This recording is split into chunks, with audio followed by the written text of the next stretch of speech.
Open your Bibles. అందరూ కూడా మీ గ్రంథాలు తెరుద్దాం. దయచేసి గమనించండి, అందరూ మీ గ్రంథాలు తెరవండి. యోహాను సువార్త 15వ అధ్యాయం 13వ వచనాన్ని ఈరోజు ధ్యానాంశంగా చదువుకున్న. Gospel according to John chapter 15 and verse 13. తన స్నేహితుల కొరకు తన ప్రాణము పెట్టువాని కంటే ఎక్కువైన ప్రేమ గలవాడు ఎవడునూ లేడు. అందరూ ఈ మాట నాతో చెప్పండి. తన స్నేహితుల కొరకు తన ప్రాణము పెట్టువాని కంటే ఎక్కువ ప్రేమ గలవాడు లేడు. స్తోత్రం కలుగునుగాక. యేసు ప్రభువారు ఈ యోహాను సువార్త 15వ అధ్యాయంలో కొన్ని ప్రాముఖ్యమైన విషయాలు ఆయన తెలియజేశారు. అందులో ఒకటి, మనందరం ఫలించాలి అనే విషయం ప్రభు మాట్లాడారు. We have to be fruitful. మనం ఫలించువారుగా ఉండాలని దేవుడు కోరుతున్నాడు. రెండవది, ప్రభు మనల్ని ఎలా ప్రేమించాడో మనం కూడా ఒకరినొకరు అలాగా ప్రేమించుకోవాలి. We need to love one another as Christ loved us. క్రీస్తు ప్రభువారు మనల్ని ప్రేమించినట్టుగా మనం కూడా ప్రేమను కలిగి ఉండాలి. మూడవది, ఆయన చెప్పిన మాట ఏంటంటే, మీరందరూ ఇకపై నా దాసులు కాదు. దాసుడిగా ఉన్నంతకాలం యజమానుడు ఏం చేస్తాడో తెలుసుకోలేడు. కాబట్టి I would like to draw you closer to me and I would like to call you my friends. నేను మిమ్మల్ని ఇంకొంచెం దగ్గరగా నాకు తీసుకోవాలని ఆశిస్తున్నాను. అదేనంటే, మీరు నా స్నేహితులై ఉంటారు. మీరు నా స్నేహితులని నేను ఎలా ప్రూవ్ చేస్తానంటే, తన స్నేహితుని కొరకు ప్రాణం పెట్టువాని కంటే ఎక్కువ ప్రేమ గలవాడు ఎవడు ఉండడు. కాబట్టి నేను మీకోసం ప్రాణం పెట్టబోతున్నాను. మంచి కాపరి గొర్రెల కొరకు ఏం పెడతాడు? ఆయన ప్రాణం పెడతారు. ఆ ప్రేమను నేను అలా వ్యక్తం చేయబోతున్నాను. మన మధ్యన స్నేహబంధాన్ని నా ప్రాణం పెట్టడం ద్వారా దృఢపరచబోతున్నానని యేసు ప్రభు తన మరణాన్ని గురించి కూడా అక్కడ మాట్లాడారు. God is our friend indeed. దేవుడు మన స్నేహితుడై ఉన్నాడు. ప్రాణప్రదంగా మనల్ని ప్రేమించిన గొప్ప స్నేహితుడు ఆయన. అయితే లోకంలో పరిస్థితులు ఎలా ఉన్నాయంటే, లోక స్నేహాన్ని చాలామంది నిజమైన స్నేహం అనుకుని దేవుని స్నేహాన్ని మర్చిపోయే వాళ్ళు చాలామంది ఉన్నారు. యేసు ప్రభు నిన్ను ప్రేమించారు, ఆయన నిన్ను తన స్నేహితునిగా చేసుకోవాలని ఇష్టపడుతున్నారంటే, మాకు అక్కర్లేదండి ఆ స్నేహం, మాకు మా స్నేహితులు కొంతమంది ఉన్నారండి అని చాలామంది లోక సంబంధమైన వ్యక్తులను స్నేహితులుగా మార్చుకుని జీవితాన్ని పాడు చేసుకునే వాళ్ళు చాలామంది ఉన్నారు. తల్లిదండ్రులు చాలామంది బాధపడుతుంటారు, మా వాడండి దుష్ట సాంగత్యం బట్టి, చెడ్డ స్నేహితులను బట్టి పాడైపోయారండి. దాన్ని బట్టి నష్టపోతున్న వాళ్ళు కూడా చాలామంది ఉన్నారు. డిఎల్ మూడీ ఊరకనే అనలేదు, tell me your friend then I will tell you what you are. నీ స్నేహితుడు ఎవరో చెప్పు, నువ్వెవరో కూడా నేను చెప్తానన్నాడు. త్రాగుబోతులైన వారందరినీ నువ్వు స్నేహితులుగా పెట్టుకుని, అబ్బే మనకి వాళ్ళకి పెద్ద సంబంధం ఏముండదండి, వాళ్ళు నా ఫ్రెండ్స్ అంతేనండి అంటే, యు ఆర్ లయింగ్. నువ్వు అబద్ధం ఆడుతున్నావు. వాళ్ళు ఎప్పుడో నేను ఇన్ఫ్లుయెన్స్ చేసేసారు ఆల్రెడీ. నిన్ను కూడా త్రాగుబోతుగా మార్చేయడానికి ప్రణాళికలు వారికి ఉన్నాయి. బహుశా మార్చేసి ఉండొచ్చు కూడా. వాళ్ళు నీ స్నేహితులను నువ్వు పొరపాటు పడిపోతున్నావు. దురలవాట్లు నేర్పించారు నీకు. కొంతమంది స్నేహాలు కొంతమందిని తప్పుదారులకు నడిపిస్తాయి, వ్యర్థమైన ప్రాంతాలకు తీసుకెళ్తాయి. స్నేహితులు నమ్మి చెడిపోయిన వాళ్ళు చాలామంది ఉన్నారు. రియాలిటీ ఏంటంటే, ప్రపంచం రియాలిటీ బైబిల్లో చాలా అద్భుతంగా ఉంటాయి. ఈ మాటలన్నీ మహోద్భుతమైన మాటలు ఇవన్నీ కూడా. సామెతల గ్రంథకర్త ఒక సందర్భంలో ప్రపంచంలో ఈరోజు జరుగుతున్న పరిస్థితి ఎలాంటిదో ఆయన వివరించుకుంటూ వచ్చాడు. సామెతల గ్రంథం 19వ అధ్యాయం 4వ వచనం చదవండి ఒకసారి. అక్కడ సామెతల గ్రంథకర్త ఇలా అంటాడు, లోకం పరిస్థితి ఎలా ఉంది అంటే, ఈ రోజుల్లో ధనము గలవానికి స్నేహితులు అధికముగా నుందురు. అబ్బో, స్నేహితులు ఎలా ఉంటారట చెప్పాలి గట్టిగా, అధికముగా ఉందురు. దరిద్రుడు స్నేహితులను పోగొట్టుకొనును. ఉన్న వాళ్ళు కూడా ఏం చేసుకుంటాడట? పోగొట్టేసుకుంటాడట. ఎందుకంటే తన దారిద్ర్యాన్ని బట్టి ఏ ఒక్కరూ అతన్ని స్నేహించడానికి ఇష్టపడడం లేదు. This is the reality of this world. ఈరోజు ప్రపంచంలో జరుగుతున్న పరిస్థితి, ధనవంతునికి అందరూ ఎవరట? స్నేహితులే. మన భారతదేశంలో ఇండస్ట్రియల్ క్యాపిటల్ సిటీ ముంబై. పూర్వదినాల్లో దాన్ని బొంబాయి అనేవారు, బాంబే. ఇప్పుడు ముంబై అంటున్నారు. ముంబైలో ఒకసారి సైకిల్ రిపేర్ చేసుకున్న ఒక ఆయనకి 2 కోట్లు లాటరీ వచ్చింది. లాటరీ తగిలింది. మరి ఎక్కడ కొన్నాడో ఎప్పుడు కొన్నాడో టికెట్, లాటరీ టికెట్ మనకైతే తెలియదు, కానీ లాటరీ వచ్చింది. 2 కోట్లు వచ్చింది. యూజువల్గా అలాంటి సంఘటన ఏమన్నా జరిగితే పేపర్లో వేస్తారు కదా, ఇదిగో పేరు ఇది, అడ్రస్ ఇది, మనోడికి 2 కోట్లు లాటరీ తగిలింది అనగానే ఎక్కడెక్కడి నుంచో బంధువులందరూ వెళ్ళిపోయారట ఇంటికి. ముంబై వెళ్ళారట. వెళ్ళిన తర్వాత దాదాపు కొన్ని కాన్వర్జేషన్ జరిగిన తర్వాత వాళ్ళందరూ వెళ్ళిపోయిన తర్వాత ఒక విలేకరి అడిగాడు, బాబు నీకు 2 కోట్లు లాటరీ తగిలింది కదా, how do you feel and what is your response? ఇప్పుడు విలేకరులు అందరూ అదే పని కదా, దెబ్బలు తగిలిన దగ్గరికి వెళ్ళి ఎలా ఉన్నాయి, దెబ్బలు ఎలా ఉంటాయి, గట్టిగా తగులుతాయి, దగ్గరికి వెళ్ళి మైక్ పెట్టి ఎలా ఉంది మీ అనుభూతి, మీ ఎక్స్ప్రెషన్ ఏంటి, మీ ఎక్స్పీరియన్స్ ఏంటి అనేది అడుగుతున్న పరిస్థితి ఈ రోజుల్లో. ఎందుకంటే ఛానళ్ళు ఎక్కువైపోయినాయి, ఏదోటి వేయాలి కాబట్టి ఇంక ఇలాంటివన్నీ. సరే వెళ్ళి అడిగారు, వాట్ ఈస్ యువర్ రెస్పాన్స్ అంటే ఆయన ఇచ్చిన ఆన్సర్ ఏంటో తెలుసా? సార్ నాకు 2 కోట్ల లాటరీ తగలడం వలన 200 మంది బంధువులు ఉన్నారని తెలిసిందండి. ఇప్పుడే మనకు తెలిసిన ఒక అద్భుతమైన సత్యం. ఎంతమంది బంధువులట? 200. మరి ఏమైపోయారు ఎంతకాలం వీళ్ళందరూ? సైకిల్ రిపేర్ చేసుకున్నప్పుడు ఎక్కడున్నారు వీళ్ళందరూ? ఇప్పుడు వాడి దగ్గరికి మనం వెళ్తే మనం ఏదో హెల్ప్ చేయాల్సి వస్తుంది కాబట్టి ఆడి బాధలే ఆడిని పడినాయి. ఒక్కసారి పేపర్లో 2 కోట్ల లాటరీ అనగానే 200 మంది బంధువులు ఎందుకు వెళ్ళిపోయారో తెలుసా? ఇప్పుడు ఆ 2 కోట్లని ఒక్కొక్కడికి 1 లక్ష రూపాయలు పంచి ఇస్తాడని. దరిద్రునికి ఉన్న స్నేహితులు కూడా పోతారట, ధనవంతుడికి స్నేహితులు ఎక్కువ అవుతారట. ఇది లోక పరిస్థితి. కానీ దేవుడు మన ధనాన్ని చూసో, మన ఘనాన్ని చూసో, మన బలాన్ని చూసో, మనకున్న ఆస్తి అంతస్తులను చూసో, మన జ్ఞానాన్ని చూసో, మన చదువులను చూసో, మన రూపాన్ని చూసో దేవుడు మనల్ని ప్రేమించలేరు. తన స్నేహ బంధాన్ని మనకివ్వలేరు. మనందరం దౌర్భాగ్యులం, దేవుని దృష్టిలో పాపులము, అపరాధులము. ఒక మాటలో చెప్పాలంటే మన స్థితి భయంకరమైన పరిస్థితుల్లో ఉండగానే ప్రభువు మన మీద కనికరపడ్డాడు, జాలిపడ్డాడు. And he wanted to draw us closer to him and he calls us his friends. ఎంత దగ్గరగా మనల్ని తీసుకున్నాడంటే అభాగ్యులను, మనల్ని అయోగ్యులను, మనలను తన స్నేహితులని పిలిచే ఆధిక్యతలోనికి ప్రభు మనల్ని నడిపించాడు. What a great friend! ఎంత గొప్ప స్నేహితుడు ఆయన. దేవుని స్నేహము, ఆయన ప్రేమ స్వచ్ఛమైనది. స్వచ్ఛమైన దేవుని ప్రేమలో మనం కొనసాగాలని దేవుడు ఆశిస్తున్నాడు. ప్రియులారా, ఈరోజు నేను దేవుడు మనకు స్నేహితుడైతే, దేవుడు మనల్ని స్నేహితులుగా చేసుకున్నప్పుడు మన జీవితాల్లో ఎలాంటి కార్యాలు ఆయన చేస్తాడు, ఒక స్నేహితుడిగా ఆయన చేసే పనులు ఏంటో నేను లేఖనాల్లోంచి నాకు చాలా ఆసక్తి ఏంటంటే ఇలాంటివన్నీ కొంచెం పరిశీలన చేయాలని ఆశపడతా. ఎస్, యేసుప్రభు మన స్నేహితుడు, బాగానే ఉంది. ఆయన మనం స్నేహిస్తున్నాడు, దట్స్ గుడ్ టు నో. ఆయన స్నేహించడం వల్ల మనకు వచ్చే లాభం ఏంటి, ఇది పరిశీలన చేద్దాం. యేసు ప్రభువును మన స్నేహితునిగా చేసుకుంటే, లేదా ఆయన స్నేహానికి మనం ఒప్పుకుంటే, మన చేతిని ఆయనకు అందించగలిగితే, ఆయన స్నేహితుడుగా మన జీవితంలో ఎలాంటి అద్భుతాలు చేస్తాడు, ఎలాంటి కార్యాలు ఆయన జరిగిస్తాడో లేఖనాల నుంచి నేను త్వరగా కొన్ని మాటలు చెప్పి నా సందేశాన్ని ముగింపులో తీసుకొస్తాను. సిద్ధంగా ఉన్నారా? దేవుడు మనకు స్నేహితుడైతే ఆయన మన జీవితాల్లో చేసే కార్యాలేంటి? మొట్టమొదటి అంశం దగ్గరికి రండి. హోషియా గ్రంథం, బైబిల్ తెరవండి అందరూ కూడా. హోషియా గ్రంథం 14వ అధ్యాయం 4వ వచనం మనం చదువుతున్న the book of Hosea chapter 14 and verse 4. వారు విశ్వాసఘాతకులు కాకుండా నేను వారిని గుణపరచుదును, వారి మీద నా కోపం చల్లారిపోయింది. మనస్ఫూర్తిగా చూడండి, ఆ మాట అండర్లైన్ చేసుకోండి. మనస్ఫూర్తిగా వారిని స్నేహితును. స్తోత్రం చెప్దాం ఒకసారి. ఇది ఎవరు మాట్లాడుతున్న మాట? రాహుల్ గాంధీ గారు చెప్పారా నేను మిమ్మల్ని ఫ్రెండ్లుగా చేసుకున్నాను? మోడీ గారు చెప్పారా? ఎవరు చెప్పిన ఈ మాట? దేవుడు చెప్తున్నాడు. ఆయన, నేను మనస్ఫూర్తిగా నా ప్రజలతో స్నేహించాలని ఆశపడుతున్నాను.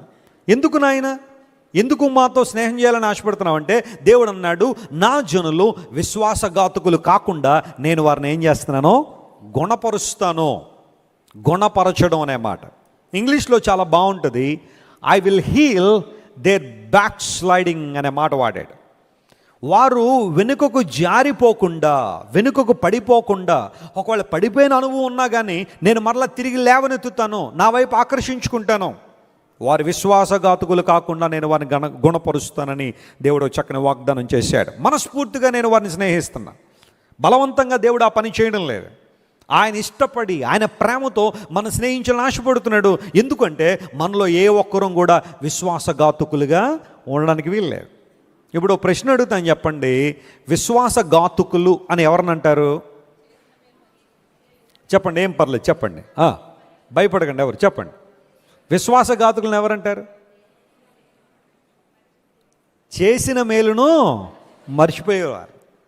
చేసిన మేలును మర్చిపోయి కృతజ్ఞతాహీనులు ఉంటారు కొంతమంది. చూడండి, వారు మాట్లాడే మాటలు కానీ వారి క్రియలు కానీ ఎలా ఉంటాయి? పొందుకున్న మేలంతా పొందుకుని ఇష్టానుసారం మాట్లాడే వాళ్ళు ఉంటారు, చూసారా? అది విశ్వాసఘాతుకం అంటే, చేసిన మేలు మర్చిపోవడం. ఓ రాజుగారు ఓ జమీందర్ గారు పోని కొంచెం గొప్పోడు ఓసారి ఒక చెరువు గట్టు మీద వెళ్తున్నాడు. వెళ్తూ ఉంటే కాలు జారిపోయి చెరువులో పడిపోయాడు, ఈత రాదు. ఆ ప్రక్కన ఒక ఆయన చూసి ఇతను కాపాడాలని చెప్పి గవ్వ చెరువులోకి దూకి అతన్ని పట్టుకుని ఈదాడు. ఒక వ్యక్తిని కాపాడడం అంటే ఈదుకుంటూ చాలా కష్టమే, మనం ఈదడమే కష్టం, మళ్ళీ ఇంకొకళ్ళని పట్టుకుని ఈదాలంటే చాలా కష్టం. కానీ ఆ వ్యక్తి ప్రాణాన్ని రిస్క్ చేసి, లైఫ్ రిస్క్ చేసి అతన్ని ఆ వాటర్ యాక్సిడెంట్ నుంచి తప్పించాడు, బయటికి తీసుకొచ్చాడు. ఈ జమీందారు చాలా సంతోషపడి అతను అన్నాడు, బాబు నువ్వెవరో నాకు తెలియదు, నాకు చాలా మేలు చేశావు, నీకేదో మేలు చేయాలని ఉంది, కానీ ఇప్పుడు నా దగ్గర ఏమీ లేవు, నువ్వు నాతో పాటు వస్తే ఇక్కడ దగ్గరలోనే నా ప్యాలెస్ ఉంటుంది, అక్కడికి రాగానే నీకు మేలు చేస్తానన్నాడు. ఈయన అనుకున్నాడు ఏం మేలు చేస్తాడని ఆశపడుతున్నప్పుడు నీకు ఒక 100 వరహాలు ఇస్తానులే అన్నాడు. పూర్వదినాల్లో వరహాలు చెలామణిలో ఉండేవి, కాయిన్స్, 100 వరహాలు ఇస్తానన్నాడు. సరే ఆయన వెళ్తుంటే వెనకాల వెళ్తున్నాడు. కొంచెం దూరం వెళ్ళిన తర్వాత ఈ జమీందార్ అన్నాడు వెనక్కి తిరిగి, 100 వరహాలు ఏం చేసుకుంటారో నువ్వు అన్నాడు. ఏం చేసుకుంటానండి, ఏదోటి చేసుకుంటాడు, నువ్వు డబ్బులు ఏం చేసుకుంటావు అంటే ఏమడుగుతావు, ఏదోటి కొనుక్కుంటావు, ఏదోటి చేసుకుంటావండి, నీలాంటి 100 వరహాలు ఎక్కువ కదరా, అనవసరంగా ఎక్కువ ఇచ్చేస్తున్నాను, నీకు 50 ఇస్తాను ఓకేనా అన్నాడు. ఫోన్లేండి 50 అయినా ఫోన్లో వస్తున్నాయి కదా ఏదో ఒకటి అని చెప్పి సరే అని వెనకాల నడిచాడు. మీరు ఎక్స్పెక్ట్ చేసింది కరెక్టే, కొంచెం దూరం వెళ్ళిన తర్వాత వెనక్కి తిరిగి 50 ఏం చేసుకుంటారు అన్నాడు. అయితే 25 ఇస్తారేమో అని అనుకున్నాడు. అతను అదే అన్నాడు, 25 ఇస్తానులేరా, 50 వరహాలంటే చాలా ఎక్కువైపోతుంది నీలాంటి పేదోడికి, ఏం చేసుకుంటావు 25 అంటే. ఇతను అంతఃపురానికి సమీపించే కొలది కృతజ్ఞత ఏమైపోతుంది, తగ్గిపోతుంది. తీరా ప్యాలెస్లోకి వెళ్ళిన తర్వాత క్రూరత్వం బయటకు వచ్చింది, క్రూయాలిటీ బయటకు వచ్చింది.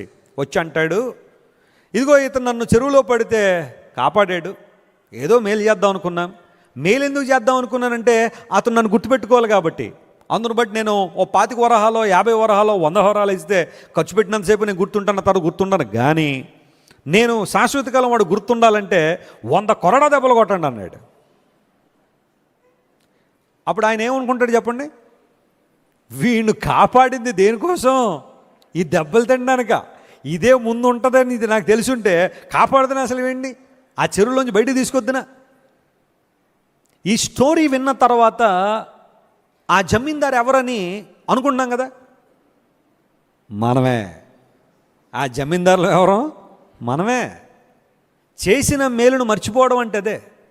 ప్రాణం పెట్టిన దేవుణ్ణి ప్రక్కన పెట్టేసి, నీకోసం మేలు చేసిన వారిని ప్రక్కన పెట్టేసి భయంకరంగా ప్రవర్తిస్తున్న విధానాలు ఏంటి. చాలాసార్లు కరోనా సమయంలో ప్రభువా ఈ గండం గట్టెక్కిందంటే నీకోసం గట్టిగా నిలబడుతున్నా ఆయన, నీ సేవ చేసేస్తున్నా ఆయన అని ఎంతోమంది తీర్మానాలు చేసుకుని ఉండొచ్చు, నథింగ్ రాంగ్, అందులో తప్పేం కాదు. శ్రమ వచ్చినప్పుడు తీర్మానాలు చేసుకోవడం.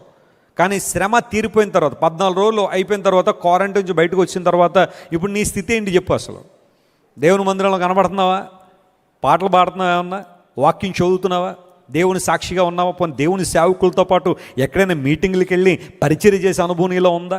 ఆ మరణం పడక మీద ఉన్నప్పుడు ప్రభువా ఒక్క అవకాశం వినా నీ కోసం వాడబడతానన్న నువ్వు ఏమైపోయావు, ఎక్కడ తిరుగుతున్నావు, పరిశీలన చేసుకో ఒకసారి. లేఖనం సెలవిస్తూ ఉంది, మనలో ఏ ఒక్కరు విశ్వాసఘాతుకులం కాకుండా ఉండాలనే దేవుడు మనం గుణపరచాలని కోరుతున్నాడు. ఎందుకోసం అంటే దేవుడు సహించని పాపం అంటూ ఉంటే అది విశ్వాసఘాతుకం. ప్రియులారా, కృతజ్ఞతను వెల్లడి చేయకపోవడం, చేసిన మేలు మర్చిపోవడం. కీర్తనాకారుడు అందుకనే తన ప్రాణంతో మాట్లాడుకున్నాడు, నా ప్రాణమా యెహోవాను సన్నతించుము, నా అంతరంగమున సమస్తమా ఆయన పరిశుద్ధ నామమును సన్నతించుము, నా ప్రాణమా యెహోవా చేసిన ఉపకారములలో దేనిని, చెప్పండి, దేనిని ఏం చేయకూడదట, మరిచిపోకూడదు. ఉపకారములు మరిచిపోవద్దని దేవుని వాక్యం సెలవిస్తాం. అయితే మనం ఏం చేస్తామంటే కీడులన్నీ జ్ఞాపకం చేసుకుని ఉపకారాలను మర్చిపోయి విశ్వాసఘాతుకులుగా బ్రతుకుతున్నాం.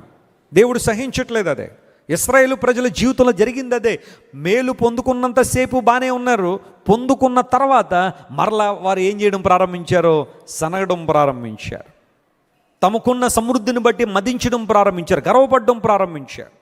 జాగ్రత్త వినండి పిల్లరా, దేవుడి నుండి ఆశీర్వాదాలు పొందుకోవడం తప్పు కాదు. దేవుడు మనల్ని విస్తారంగా దీవించాలని ఆశిస్తున్నాడు, విస్తారంగా మనల్ని అభివృద్ధి చేయాలని దేవుడు కోరుతున్నాడు. మనం తలగా ఉండాలని దేవుడు ఆశిస్తున్నాడు. మనలో ఏ ఒక్కరం తోకగా ఉండాలని దేవుడు కోరుకోవడం లేదు. ఎందుకు ఈ ఆశీర్వాదాలు అంటే మనం దేవునికి మరింత గొప్పగా సేవ చేస్తామని, మరింత గొప్పగా ఆయన ఆరాధిస్తామని, మరింత దగ్గరగా ఆయన కోసం బ్రతుకుతామని దేవుని ఆలోచన. కానీ ఆశీర్వాదాలను బట్టి దేవునికి దూరం అయిపోతామని కాదు. ఈ విషయాన్ని అందరూ గుర్తుపెట్టుకోవాలి. ఎందుకంటే చాలామంది ఈ రోజుల్లో దేవుడు వారిని ఆశీర్వదించగలది దేవునికి దూరం అయిపోతున్నారు. కలిమిలో దేవునికి దూరం అయిపోయే వాళ్ళు చాలామంది ఉన్నారు.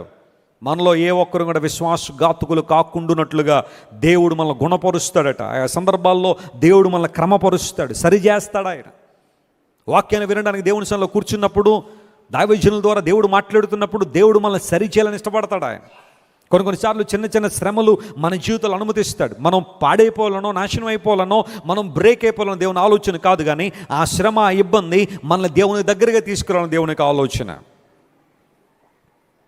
ఓ పెద్ద బిల్డింగ్ కడుతున్నాడు ఒక ఆయన, పైన ఉన్నాడు, కింద ఒక వర్కర్ని పిలవాలని ప్రయత్నం చేస్తున్నాడు. అరుస్తున్నాడు కానీ కిందకి రావట్లేదు శబ్దం. అందును బట్టి పైనుండి, ఫర్ ఎగ్జాంపుల్ ఇండియాలోనే జరిగింది అనుకుందాం, ఒక 100 రూపాయల కాగితం కింద వేసాడట. అది అలా ఎగురుకుంటూ వచ్చి కింద పడగానే ఆ కింద ఉన్నవాడు ఆ కాగితం తీసి జేబులో పెట్టేసుకున్నాడంట. పైకి చూడడం లేదు. ఎందుకంటే ఈయన 100 రూపాయలు ఎందుకు ఇచ్చాడంటే, ఇది ఎక్కడి నుండి వచ్చిందని ఇలా పైకి చూస్తే నేను పిలుస్తానని చెప్దాం అనుకుంది. 100 రూపాయలు ఇచ్చాడు, జేబులో పెట్టేసుకున్నాడు. సరే ఇంకొక అవకాశం ఇద్దాం అని చెప్పి ఈసారి 500 రూపాయల నోటు జాగ్రత్తగా వేసాడు కింద. అది కూడా అలా ఎగురుకుంటూ వచ్చి పడగానే ఈసారి మళ్ళీ 500 రూపాయలు తీసుకుని మళ్ళీ జేబులో పెట్టేశాడు. పైకి చూడలేదు, ఎక్కడి నుండి వస్తుందని చూడలేదు. ఈయన చూసాడు వీడు నా వైపు తిరగాలంటే ఏం చేయాలనుకున్నాడు. ఎంత నున్నట్టు రాయి ఉంది పైన, దాన్ని తీసుకెళ్ళి వేసాడు కింద. అది సరాసరి తల మీద పడి ఎవరు కొట్టారని చూశాడు. అప్పుడు ఫోన్లో దెబ్బ అయితే తగిలిందని ఎవరి వైపు చూసావు. కొన్నిసార్లు దేవుడు కూడా అలాంటి పరిస్థితులు మన జీవితంలో అనుమతిస్తాడేమో. మీరు చెప్పండి, కొంతమంది దేవుని దగ్గర రావడానికి కారణాలు ఏమి ఉండొచ్చు? ఇక్కడ అనారోగ్యం కారణాలు అయి ఉండొచ్చు, అపబాధల కారణాలు అయి ఉండొచ్చు, కోర్టు కేసుల కారణాలు అయి ఉండొచ్చు. ఏ కారణం చేత నువ్వు దేవుని దగ్గరికి వచ్చినా, ఇక్కడికి వచ్చిన తర్వాత నువ్వేం తెలుసుకున్నావు అనేది ముఖ్యం. యేసు ప్రభువుని నువ్వు ఎలా అర్థం చేసుకున్నావు అనేది ముఖ్యం. ఆయన నీకేమై ఉన్నాడో ఎలా తెలుసుకున్నావు అన్నది ముఖ్యం. No matter how you come to God's presence, it matters how do you know him. నువ్వు ఎలా ఆయన తెలుసుకుంటున్నావు, ఇది చాలా ప్రాముఖ్యమైనది. మనలో ఏ ఒక్కరు విశ్వాసఘాతుకులు కాకుండా ఆయన మనల్ని గుణపరుస్తాడట, క్రమపరుస్తాడు. కొన్నిసార్లు చేస్తాడు మనల్ని. చాస్టైజ్మెంట్ అంటే అర్థం ఏంటంటే సరి చేయడం, క్రమపరచడం దేవుడు చేస్తూ ఉంటాడు. ఎందుకోసం అంటే ఆయన మనల్ని స్నేహిస్తున్నాడు కాబట్టే. ఆయన మనస్ఫూర్తిగా మనల్ని స్నేహించే దేవుడు కాబట్టి మనం ఆయన రూపంలోనికి మారాలని కోరుతున్నాడు. ఆయనలా ఉండాలని దేవుడు కోరుతున్నాడు. వారిలో ఏ ఒక్కరు కూడా విశ్వాసఘాతకులు కాకుండా నేను వారిని గుణపరుస్తానని దేవుడు వాగ్దానం చేశాడు హోషేయ ద్వారా. రెండవ ప్రాముఖ్యమైన అంశం దగ్గరికి వద్దాం. చూడండి, దేవునితో స్నేహం చేయడం వలన మనకు కలిగే రెండవ ప్రాముఖ్యమైన అంశం ఏంటంటే, అదే హోషేయ గ్రంథంలో మరొక మాట మీ ముందుకు తీసుకొస్తాను. చాప్టర్ 11:4, 11వ అధ్యాయం హోషేయ గ్రంథం. ఈసారి 4వ వచనాన్ని చదవండి. ఒకడు మనుషులను తోడుకొని పోవునట్టుగా స్నేహ బంధములతో, ఆ మాట అండర్లైన్ చేసుకోండి, స్నేహ బంధములతో నేను వారిని బంధించి ఆకర్షించి తిని. ఒకడు పశువుల మీదకి కాడిని తీసినట్లు, చూడండి, పశువుల మీద మోపబడిన కాడిని తీసినట్లుగా నేను వారి కాడిని తీసి వారి ఎదుట భోజనము పెట్టి తిని. ప్రైజ్ ద లార్డ్, హల్లెలూయా. ఆయన ఏం పెట్టాడంట? మనకి భోజనం పెట్టాడట. ఏంటి భోజనం ఇది? ఆ భోజనం ఏంటని దేవుడు మాట్లాడుతున్నాడు. ఒకడు పశువు మీద కాడి తీసినట్టుగా నేను నా ప్రజల మీద కాడిని తీసివేసి వారికి ఏం పెట్టాను? భోజనం పెట్టాను. ఎందుకోసం అంటే స్నేహబంధములతో నేను వారిని ఏం చేశాను? ఆకర్షించాను. దేవుని గురించి బట్టి నేను చాలా పాటలు రాయడానికి ప్రభు సహాయం చేశారు. అందులో ఇదివరకు ఇంకా సీడీలు ఉన్నప్పుడు ఒక 8 పాటలు వరుసగా చేసి ఆ 8 పాటలు ఒక సీడీలు పెట్టేవాళ్ళం. ఇప్పుడు సీడీలు, డివిడీలు అన్నీ పోయినాయి కాబట్టి ఇంక ఇండివిజువల్ సాంగ్, ఒక్కొక్క సాంగ్ వచ్చినట్టుగానే యూట్యూబ్లోకి అప్లోడ్ చేస్తున్నాం, లేదా వేరే ప్లాట్ఫామ్స్లో సోషల్ మీడియా అప్లోడ్ చేస్తున్నాం. అయితే అప్పుడు సీడీలు ఉన్న టైంలో ఒక ఆల్బమ్కి పేరు పెట్టాం, స్నేహబంధం అని. అందులో పాట రాశాను, నన్ను ఆకర్షించిన నీ స్నేహబంధం ఆత్మీయ అనుబంధం అనే పాట. బహుశా మీలో చాలామంది విన్నారేమో. మొన్న బ్రదర్ కలుసుకుని చెప్తున్నాడు, బ్రదర్ ఇది మీరు ఈ పాట కొన్ని సంవత్సరాల క్రితం రిలీజ్ చేశారు, ఆ రోజు నుండి ఈ రోజు వరకు కూడా రోజుకు ఒక్కసారైనా ఆ పాట వింటానండి. అందులో ఒక్కొక్క మాట మీరు రాసింది చాలా ప్రభావవంతంగా ఉన్నాయి. ఆ పాటలో ఆ మాటలన్నీ నాకు చాలా ఆశీర్వాదకరంగా ఉన్నాయని చెప్పి ఆ వ్యక్తి చెబితే నేను చాలా సంతోషించాను. నన్ను ఆకర్షించిన నీ స్నేహబంధం ఆత్మీయ అనుబంధం అనే పాట. మహా ఎండకు కాలిన అరణ్యములో స్నేహించిన వాడవు నీవే. దేవుడు అన్నాడు ఆ మాట, మిమ్మల్ని ఎప్పుడు స్నేహించానంటే మహా ఎండలో కాలిన అరణ్యంలో నేను మిమ్మల్ని స్నేహించానని దేవుడు మాట్లాడాడు. ఆయన స్నేహం చాలా గొప్పది. మొదటి మాట మనం చదువుకున్నాం, మీరు విశ్వాసఘాతుకులు కాకున్నట్లుగా నేను మిమ్మల్ని గుణపరుస్తానన్నాడు. రెండో మాట, నేను నా ప్రజల మీద కాడిని ఏం చేస్తున్నానో తీసివేసి వారికి భోజనం పెడుతున్నా. ఎంత అద్భుతమైన దేవుడు మన దేవుడు. మన స్నేహితుడైన మన ప్రభు మన మీద ఉన్న ప్రతి కాడిని ఏం చేస్తున్నాడు? ఆయన తొలగిస్తున్నాడు. యోక్ ఆఫ్ ద డెవిల్, అపవాది యొక్క ఉద్దేశం నీ మీద ఏదో ఒక కాడి మోపాలనే అపవాది ఆలోచన. అయితే దేవుని యొక్క ఉద్దేశం ఆ కాడి నుండి నిన్ను విడుదల చేయాలని దేవుడు కోరుతున్నాడు. ఎన్నో మాటలు బైబిల్లో ఉన్నాయి. ఈ విషయాన్ని ఆలోచన చేస్తే మన మీద మోపబడిన అపవాది కాడులను విరగగొట్టగలిగే శక్తి ఈ భూమి మీద ఎవరికి ఉంది? కేవలం దేవునికి మాత్రమే ఉంది. There is immense power in the name of Jesus. There is immense power in the blood of Jesus. యేసుక్రీస్తు ప్రభు నామములో, ఆయన రక్తములో అపరిమితమైన శక్తి ఉంది. కాబట్టి ఎవరైతే ప్రభు దగ్గరికి వస్తున్నారో దేవుడు వారి మీద కాడిని ఏం చేస్తున్నాడు? ఆయన తొలగించాడు. ఇప్పుడు ప్రశ్న అడుగుతున్నాను, నీవు కాడి నుండి విడుదల పొందావా లేదా ఇంకా భారాల క్రింద నలిగిపోతున్నావా? పరిశీలించాలి. ఏ కాడి నీ మీద మోపబడింది? ఏ కాడి, ఏ యోక్ నిన్ను అణగదొక్కేస్తూ ఉంది? చూడండి, ఎవరైనా ఒక బరువు ఉన్న వ్యక్తి అణిగిపోతూ ఉంటాడు. ఆనందం లేదు, సంతోషం లేదు. బరువులు మోసే వాళ్ళ దగ్గరికి వెళ్ళి, బాబు ఒక్క నిమిషం కులాసా ప్రశ్నలు కుశల ప్రశ్నలు అడుగుదాం, కూర్చో అంటే కూర్చుంటాడు ఆయన. నా మీద బరువు ఉందండి ఎలా అంటాడు ఆయన. మా నానమ్మ గారిది చిన్న పల్లెటూరు, గుడివాడ దగ్గర ఒక చిన్న పల్లెటూరు. ఆ పల్లెటూరులో మా తాతయ్య గారు అప్పుడప్పుడు కొంచెం పొలాన్ని కౌలుకి తీసుకుని పండిస్తుండేవాడు. అందులో వచ్చే ధాన్య బస్తాలన్నీ కూడా ఇంట్లో ఒక చోట వేసిన తర్వాత ధాన్యాన్ని బియ్యంగా మార్చాలి అంటే ఆ ధాన్య బస్తాలను తీసుకెళ్ళి రైస్ మిల్లో ఇవ్వాలి. రైస్ మిల్ వాళ్ళు ఆ పొట్టునంతా వేరు చేసి ఆ రైస్ని కొంచెం పాలిష్ పెట్టి మరలా రైస్ ఇచ్చేవాళ్ళు. అందుకు గాను వాళ్ళు కొంత రైస్ తీసుకునేవారు, ఆ తర్వాత మిగతాది మనకి ఇస్తుండేవారు. మా నాయనమ్మ గారు పెంచుకున్న ఒక అబ్బాయి ఉండేవాడు.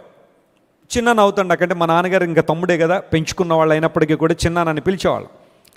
మేము ఎప్పుడైనా మా గ్రామం వెళ్ళినప్పుడు మరి ఎక్కువ మంది ఆ ఇంట్లో ఉన్నాం కాబట్టి అందరికీ భోజనాల కోసం మా నాయనమ్మ ఏం చేసేవారంటే మా చిన్నాన్ని ఒక బస్తా తీసుకెళ్ళి ఆ ఒడ్లన్నీ కూడా పట్టుకెళ్ళి బియ్యంగా మార్చుకుని రమ్మనేది.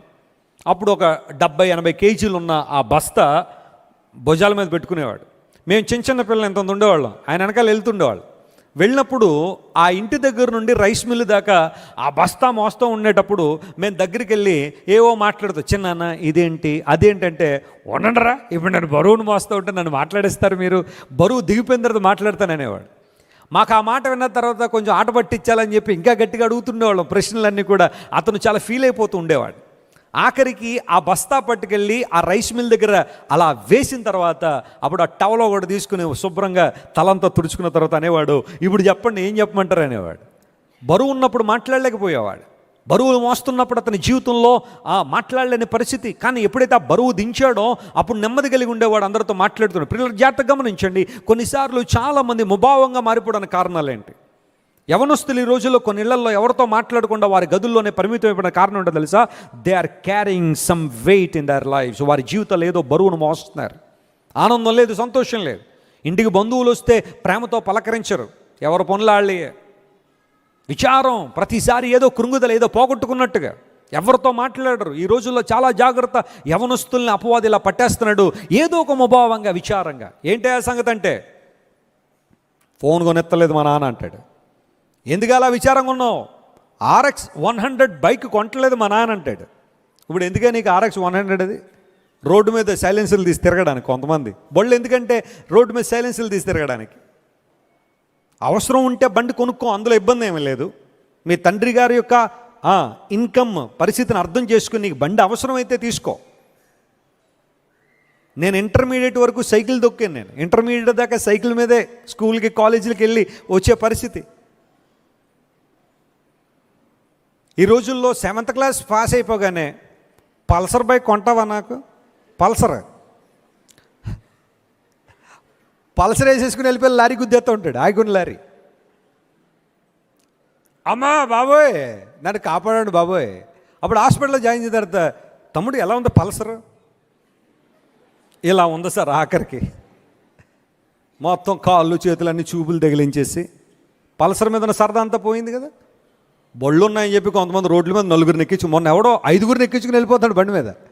5గురు ఏదన్నా అయితే పరిస్థితి ఏంటి అసలు? అసలు 3 ఎక్కడమే తప్పు, 5గురు ఎక్కించుకుని వెళ్ళిపోతున్నాడు.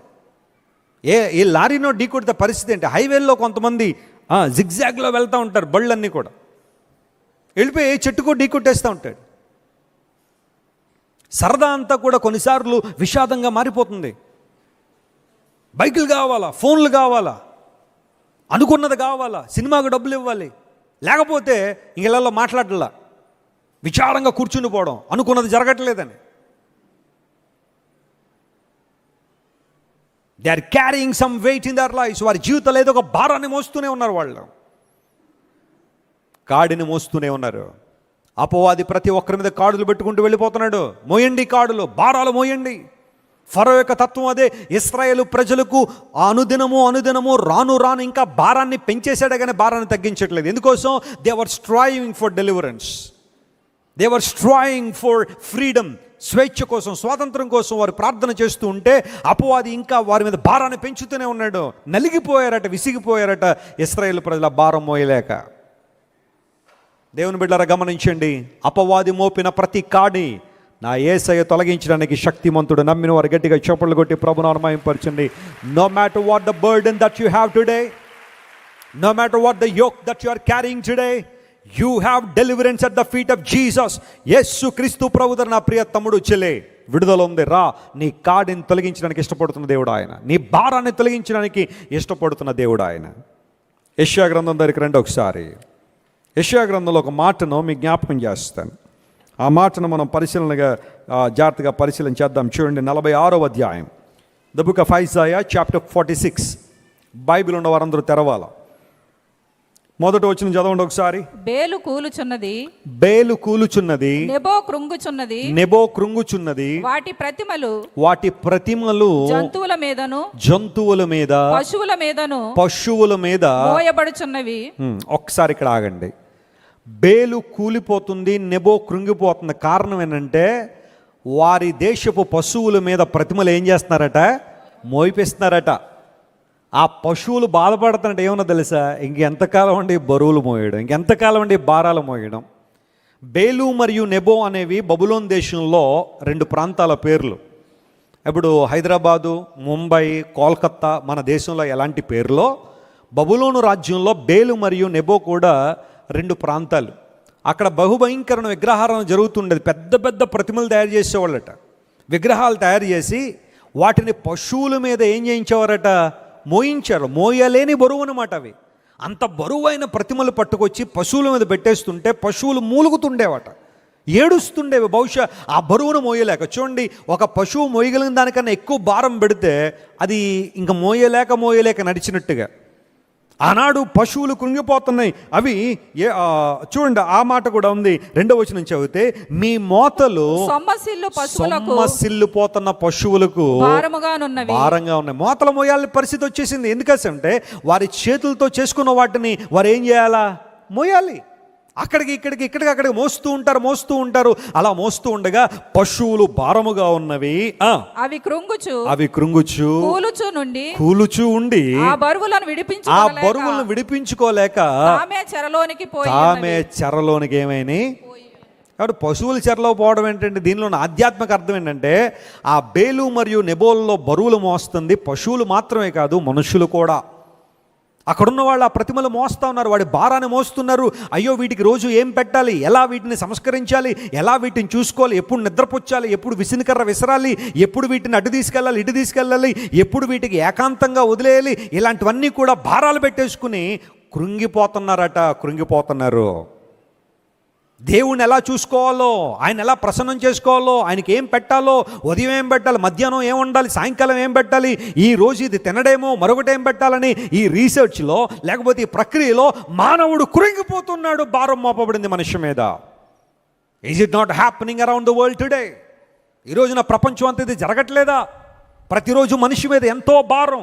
అయ్యో, ఆ దేవుడికి ఏం పెట్టాలి, ఈ దేవుడికి ఏమి ఇవ్వాలి, ఈ దేవుడిని ఎలా చూసుకోవాలి, ఈ రోజు వస్తే ఆ దేవుడిని ఎలా నేను గౌరవించాలి, ఎలా పూజించాలి, ఇలా చేస్తేనే ఇలా అవుద్దట, అలా కాకుండా ఇలా కాకపోతే తల పగిలిపోద్దట, ఇలాంటి ఎవరెవరో చెబుతున్న మాటలన్నీ మనుషుల మీద భారాలుగా మోపబడుతున్నాయి. ఉదయం లేచి 3 గంటలకు ఇది చేయాలి, 4 గంటలకు అది చేయాలి, 6 గంటలకు ఇది చేయాలి, మధ్యాహ్నం ఇది చేయాలి, భర్త ఎక్కడ పడుకోవాలి, భార్య ఎక్కడ పడుకోవాలి, పిల్లలు అడ్డు తిరగాలి, మీరు ఇది చేయాలి అది చేయాలని ప్రతి ఒక్కడు ఏదో ఒకటి చెబుతుంటే ఏది చేయాలో తెలియక, ఎటు వెళ్ళాలో తెలియక మూలుగుతున్న జనాంగం ప్రపంచంలో రోజు రోజుకు పెరుగుతూ ఉంటే, నా యేసయ్య వచ్చాడు ఈ లోకానికి అని చెప్పిన మాట ఏంటో తెలుసా?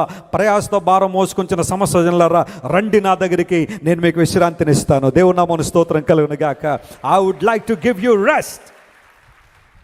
What a comforting message it is. నా యేసు ఇచ్చిన పిలుపు మోత బరువులు మోయలేక సొమ్మసిల్లిపోతున్న ఈ పశువులకి ఎంత నిరీక్షణ ఇచ్చాయో కదా. కృంగిపోతున్న బేలు నెబోల్లో కృంగిపోతున్న ఈ పశువుల మీద ఉన్న భారాలు తొలగించుకునే మార్గం లేక ఏడుస్తున్న మనుషులకు ఎంత నిరీక్షణ దేవుని మాట ఇచ్చిందో తెలుసా? రండి నా దగ్గర, మీకు విశ్రాంతి ఉంది. రక్షణ అనేది మీరు చేసిన సొంత కార్యక్రమాల ద్వారా, గొప్ప గొప్ప కార్యక్రమాల ద్వారా, ధార్మిక సాంఘిక సేవా కార్యక్రమాల ద్వారా వచ్చేది కాదు. నేను మీకోసం నా ప్రాణాన్ని అర్పించబోతున్నాను. You have to believe in that. విశ్వాసం ఉంచండి చాలు. Christianity is all about trusting the Lord and his work on the cross of Calvary.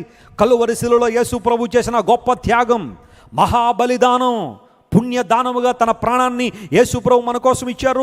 ఆ త్యాగం మీద విశ్వాసం ఉంచే చాలు మనం రక్షణ పొందుతున్నాం. మోత బరువులు మోయాల్సిన అవసరం మనకు లేదు. నమ్మిన వా దేవుని స్తోత్రం చెప్పండి. హల్లెలూయా. What a great God we are serving. అదే దేవుని వాక్యం చెబుతుంది. నేను మీ మీద నా కార్డులు ఏం చేస్తాను, నువ్వు ఒక్కసారి ప్రభు దగ్గరికి రా, యేసయ్య దగ్గరికి. ఎన్ని కార్డులు తొలగిపోతే నీ మీద ఎంత ఆధ్యాత్మిక, నువ్వు ఎంత లిబర్టీని అనుభవిస్తావు. క్రీస్తు నామములో, క్రీస్తు రక్తుని నువ్వు ఆశ్రయించినప్పుడు ఎంత విజయాన్ని దేవునికి ఇస్తున్నాడు.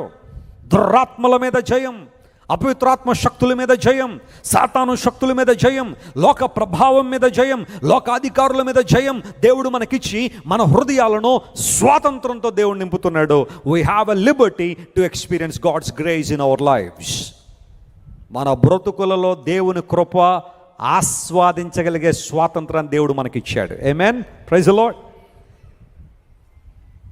మా తాత దేవుణ్ణి చూడాలని చెప్పి తల కింద పెట్టి కాళ్ళు పోయి పెట్టేవాడు ఆయన. దాన్ని శీర్షాసనం అంటారు. ఏ ఆసనం? శీర్షాసనం. చాలా ఆసనాలు ఉన్నాయనుకోండి. ఈ కాలు పట్టుకెళ్ళి ఇలా తలపై నుండి వెనకాల పెట్టాలి, అదొక ఆసనం. మళ్ళీ ఈ కాలు పట్టుకెళ్ళి తల మీద నుండి పగి పెట్టాలి, అదొక ఆసనం. ఆసనాలు వేయడమేగా, తీయడం కూడా రావాలి, లేకపోతే చాలా ఇబ్బంది అయిపోతుంది. మళ్ళీ అవయవాలు బెండ్ అయిపోతాయి. మా తాత శీర్షాసనం వేసేవాడు. తల కింద పెట్టి కాళ్ళు పైకి పెట్టి ఎవరో కనబడాలనుకునేవాడు. ఆఖరికి తల మీద ఎంత బొప్పు వచ్చింది ఆయన. ఎవరో కనబడలేదు కానీ బొప్పులు మాత్రం మిగిలే తల మీద. శీర్షాసనం అయితే దేవుడు కనబడతాడు నీకు, లేకపోతే మరొకటి చేస్తే దేవుడు కనబడతాడా? హృదయ శుద్ధి గలవారు ధన్యులు, వారు ఎవరిని చూస్తారు? ఇది బైబిల్ చెప్తుంది. ఇది అసలు సిసలైన రహస్యం. నీలో హృదయ శుద్ధి లేకుండా, నీ అంతరంగం పరిశుద్ధంగా లేకుండా, కుళ్ళు కుతంత్రాలతో నీ హృదయాన్నంతా నింపేసుకుని నువ్వు తల కింద పెట్టి కాళ్ళు పై పెడితే దేవుడు కనబడతాడా నీకు? అదేనా దేవుని ఉద్దేశం? నీ హృదయాన్ని శుద్ధి చేసుకో, నీ అంతరంగాన్ని పవిత్రపరుచుకో, లోక సమాన విధానాలు మాని దేవుని వైపు తిరుగు, దేవుని మార్గంలో ప్రయాణం చేయి. నిత్య జీవాన్ని చేరుకోవాలంటే ఒకే ఒక మార్గం ఉంది. ఆ మార్గాన్ని దేవుడే లోకాన్ని పరిచయం చేసిన ఆ మార్గంలో పయనించడానికి ఇష్టపడు. It's all about accepting the truth of God. దేవునికి సంబంధించిన సత్యాన్ని అంగీకరించడానికి మనసుంటే చాలా రక్షణ పొందుతావు, అద్భుతాలని జీవితంలో చూస్తావు. పండిత రామాబాయ్ మ్యాంగ్లూరులో ఒక బ్రాహ్మణ కుటుంబంలో పుట్టింది. తండ్రి పూజారి, 4 ఆడపిల్లలు. కొడుకుంటే పౌరోహిత్యం వారసత్వంగా వచ్చేదేమో కానీ 4 ఆడపిల్లలే కదా. పూజారి గారు ఆయన కొంచెం డిసప్పాయింట్ అవ్వలేదు. ఏ ఆడపిల్లలు కూడా శ్లోకాలు నేర్పిద్దాం, ఏమో రేపు పొద్దున్న ట్రెండ్ ఏమన్నా మారితే వీళ్ళు కూడా పూజారులు అవ్వచ్చేమో అనుకున్నాడో ఏంటో, ఆడపిల్లలకి శ్లోకాలు నేర్పించడం ప్రారంభించాడు. పండిత్ రామాబాయ్ ఎంత యాంగ్షియస్ అంటే 12 సంవత్సరాలకే 18,000 శ్లోకాలు కంటదా పెట్టేసిందంట. 12 సంవత్సరాలకే. మనకి 30 సంవత్సరాలు వచ్చినా 3 వచనాలు తెలియట్లేదు బైబిల్లో. 12 సంవత్సరాలకే 18,000 శ్లోకాలు, సాంస్క్రిట్ శ్లోకాలు బైహార్ట్ చేసింది పండిత్ రమాబాయి. పండిత అనే బిరుదు అంటే డాక్టరేట్ 12 ఏళ్ళకై తీసుకుందామే. అంత తపన దేవుణ్ణి దగ్గరికి చేరుకోవాలని, శ్లోకాలు బాగా కంటదా పెడితే దేవుని గురించి బాగా తెలుసుకోవచ్చు అనే ఆలోచన.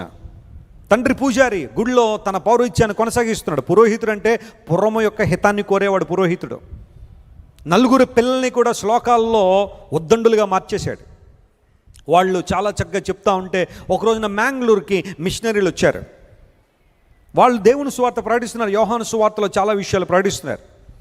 నేనే మార్గము సత్యము జీవమని యేసు ప్రభువు పలికిన మాట, నేను లోకానికి వెలుగై ఉన్నాను అని ప్రభువు పలికిన మాట, జీవమును పునరుత్థానమును నేనే అని యేసే చెప్పిన మాట, గొర్రెల పువ్వు ద్వారము నేనే అని ప్రభు చెప్పిన మాట, ఇవన్నీ కూడా ఆమె ఎప్పుడైతే విందో, మరి మనం వెతుకుతున్న వెతుకులాట ఇదే కదా, వెలుగు కోసమే కదా మనం తాపత్రయపడుతున్నాం, జ్ఞానం కోసమే కదా మనం ఆలోచన చేస్తున్నాం, దేవుణ్ణి ప్రసన్నం చేసుకోవాలనే కదా ఇన్ని కార్యక్రమాలు చేస్తున్నాం. అయితే దేవుని యొక్క ప్రేమతత్వాన్ని అర్థం చేసుకోవాలని చెప్పి దేవుని వాక్యాన్ని చాలా పట్టుదలగా చదవడం ప్రారంభించి పండిత్ రమాబాయి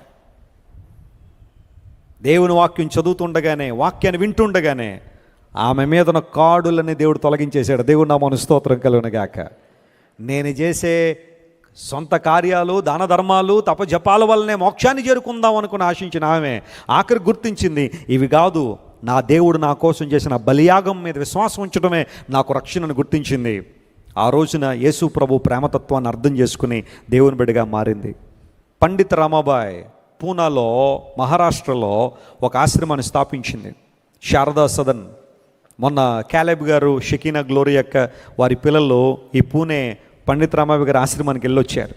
అక్కడికి వెళ్ళి అక్కడున్న వారితో మాట్లాడి కొంతసేపు ప్రార్థన చేసి ఆ పరిస్థితులన్నీ చూసి వచ్చారు. ఎప్పుడైనా ఎవరైనా పూణే వెళ్తే పూణేలో పండిత్ రమాబాయ్ గారి ఆశ్రమానికి వెళ్ళండి, చూసి రండి ఒకసారి. ఎవరైనా మెడికల్ డాక్టర్స్ ఉంటే అట్లీస్ట్ ఒక వారమో 10 రోజులు అక్కడ ఉచితంగా పనిచేసి రండి. శారదా సదన్లో మెంటల్లీ రిటార్డెడ్ చిల్డ్రన్ చాలామంది ఉంటారు, ఫిజికల్లీ ఛాలెంజ్డ్ పీపుల్, అంగవైకల్యం కలిగిన వారు, దివ్యాంగులు చాలామంది ఉంటారు. సేవ చేయడానికి చాలామంది వెళ్ళొస్తూ ఉంటారు. డాక్టర్లు అయిన తర్వాత ఓ మంచి జాబ్ వచ్చేసిందని సొంతది కాకుండా సంవత్సరంలో ఒక వారం అన్న అలాంటి చోట్లకి వెళ్ళి పనిచేసి రండి, ఉచితంగా దేవుడు మిమ్మల్ని ఆశీర్వదిస్తాడు. 200 ఎకరాల రూపాయి కొన్నదంటావే, స్తోత్రం చెప్పండి, హల్లెలూయా. మనకి ఈరోజు రూపాయికి 200 బఠానీలు కూడా రావు మన కదా. రూపాయి బఠానీలు ఏమన్నా అంటే 5 ఎత్తున్నాడు, అవి లెక్క పెట్టినా కూడా అన్ని రాట్ల. 200 ఎకరాలు ఆ కాలంలో మరి అది అంత ఎక్కువే. కాకపోతే ఊరికి కొంచెం దూరం, బాగా ఎవరికి ఉపయోగపడదు అనుకున్న ల్యాండ్ని తీసుకుందామే రూపాయికి. ఇప్పుడు ఈ రోజున 200 ఎకరాల ప్రాపర్టీ చాలా గొప్పగా దేవుడు ఆశీర్వదించాడు. ఆమె ఏం చేసింది, దేవదాసి వ్యవస్థలో ఉన్న చాలామందిని, టెంపుల్ ప్రాస్టిట్యూషన్లో ఉన్న చాలామందిని రక్షించింది, బయటకు తీసుకొచ్చింది. ఇంక నేను దాని గురించి ఎక్కువ వివరాలు చెప్పాలని నా ఉద్దేశంగా, డీటెయిల్స్లోకి వెళ్తే కొంతమంది బాధపడతారు. బయట తీసుకొచ్చింది ఆమె. మీకు మీరుగా మీరు బ్రతకచ్చు, మీ కాళ్ళ మీద మీరు బ్రతకచ్చు. ఎవరో దయాదాక్షిణ్యాల మీద మీరు అలాంటి పనులు చేయాల్సిన అవసరం లేదు, రండి అని బయట తీసుకొచ్చింది వాళ్ళందరినీ. దేవదాసి వ్యవస్థను జయించగలిగింది. వితంతువుల్ని ప్రేమించింది, వాళ్ళందరినీ తీసుకొచ్చి ఆశ్రమంలో పెట్టి సెల్ఫ్ ఎంప్లాయ్మెంట్, వారిగా తమ కాళ్ళ మీద నిలబడగలిగే అధికారం ఇచ్చింది. అల్లికలు, కుట్టు పనులు, ఆ తర్వాత పాడి పంటలు, పాడి పశువుల్ని చూసుకోవడం, చిన్న చిన్న పంటలు వేయడం, వీటన్నిటి మీద స్త్రీలందరినీ కూడా పనిలో పెట్టింది. బద్ధకంగా ఎవరిని ఉంచలా. ప్రార్థన, చక్కగా పని చేయడం, విశ్రాంతి తీసుకోవడం, అనేక మంది కోసం ప్రార్థన చేయడం. ఈ క్రమంలో వాళ్ళందరూ ఎదిగినప్పుడు స్త్రీలు చాలామంది అభ్యున్నతి దిశగా బయలుదేరారు. శారదా సదన్లో తమ జీవితాన్ని ప్రభు కొరకు సమర్పించుకున్న వాళ్ళు చాలామంది ఈ రోజున ప్రపంచంలో అనేక మందికి ఆశీర్వాదకరంగా మారారు. స్తోత్రం చెప్పండి, హల్లెలూయా. ఎందుకు ఈ మాటలు నేను చెబుతున్నానంటే, పండిత్ రమాబాయి ఒకప్పుడు ఎన్నెన్నో భారాలు తన మీద వేసుకుంది. కానీ ఒకరోజు దేవుడు ఆ భారాలను తొలగించాడు, అనేక మందికి ఆశీర్వాదకంగా దేవుడు మార్చాడు. యేసయ్య దగ్గర మన కాడులు తొలగిపోయే ఆధిక్యత ఉంది. దేవుడు నీ మీద కాడిని తొలగిస్తాడు. ఏ కాడి మోస్తున్నావమ్మా చెల్లెమ్మా? ఇంకా దుఃఖం అనే కాడిని మోస్తున్నావా? డిప్రెషన్ అనే కాడిని మోస్తున్నావా?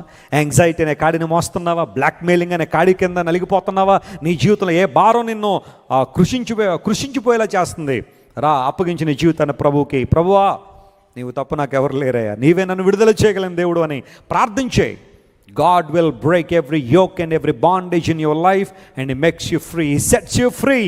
మనుష్య కుమారుడు ఎవరినైతే స్వతంత్రులుగా చేస్తాడో వారు నిజంగా స్వాతంత్రం పొందారని బైబిల్ నందులో మనం చూస్తున్నాం. నేను వారిని స్నేహిస్తున్నాను కాబట్టే నేను వారి మీద ఉన్న కాడులు తొలగిస్తాను. అంత మాత్రం కాకుండా వారికి ఏం పెడుతున్నాను అన్నాడు ఆయన? భోజనము. స్తోత్రం చెప్పండి, హల్లెలూయా.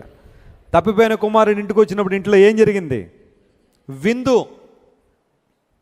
There was a feast in the family. తండ్రి దగ్గర అంతా లాక్కుని వెళ్ళిపోయాడు. ఏదో సాధిద్దాం అనుకున్నాడు, ఆఖరికి ఏమి సాధించాడు? తమ్ముళ్ళు చెప్పండి, యవనస్తులు చెప్పాలా? ఇల్లు దాటి ఏదో సాధిద్దామని వెళ్ళినాడు, ఏమి సాధించాడు? ఆఖరికి పందులు పుట్టు కూడా సాధించలేదు. మిగతా అలా పెట్టండి. ఆ పందుల పొట్టు పాడ్స్ అంటారు వాటిని. చెప్పండి, ఏమంటారు? పాడ్స్. ఒక చెట్టుకు కాసే కాయలు అన్నమాట. ఆ పూర్వదినాల్లో పందులకు మేపేవి. ఆ చెట్టు నుండి ఆ పాడ్స్ని వేరు చేసి వాటిని కొంచెం పౌడర్గా చేసి పందులకు వేసేవారు. అది అప్పుడప్పుడు మనుషులు కూడా ఏమైనా తినేవారేమో మనకే తెలీదు. మన తప్పిపోయిన కుమారుడు ఆ పందుల పొట్టు కోసం ఎగబడిన ఆఖరికి అది కూడా ఏం చేయలేకపోయాడు. అంత ఉంది కెపాసిటీ ఎవరికి? మనోడు. డబ్బు లేకపోతే అసలు ఏమీ సాధించలేని పరిస్థితి.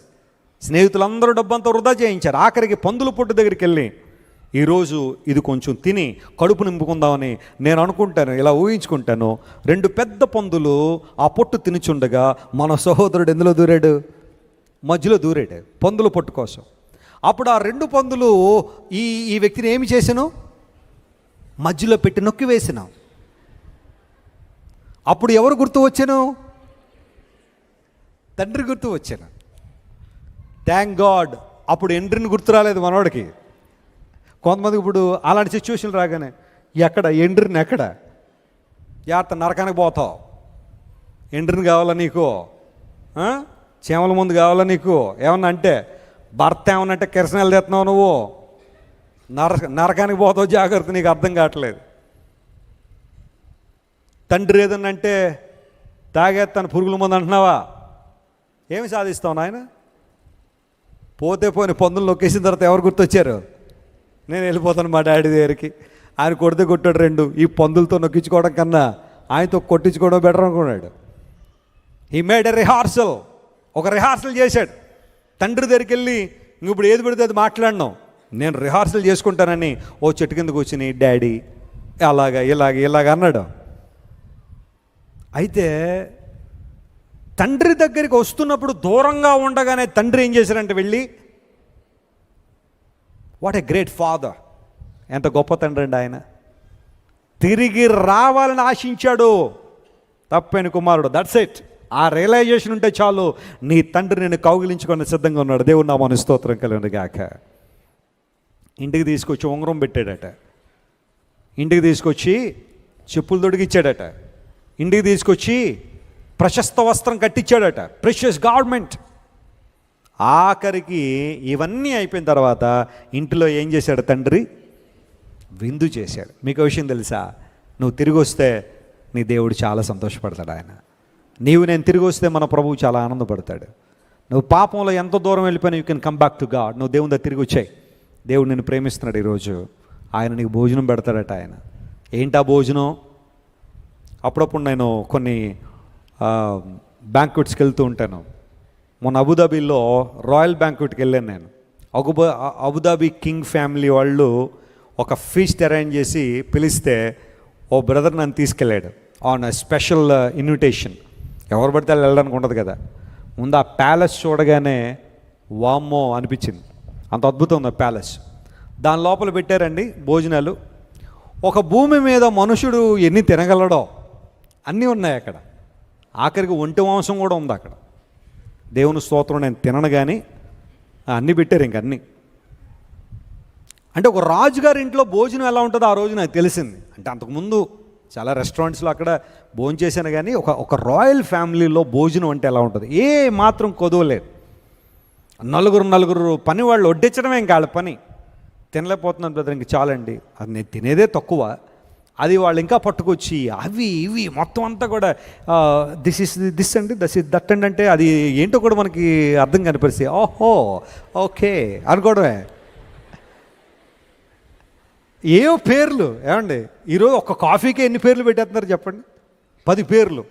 ఒకడైనా మోకా అంటాడు దాన్ని, ఇంకోడేమో ఎస్ప్రెస్సో అంటాడు, మరొకటి అంటాడు క్యాపిచిన్నో అంటాడు ఒక ఆయన.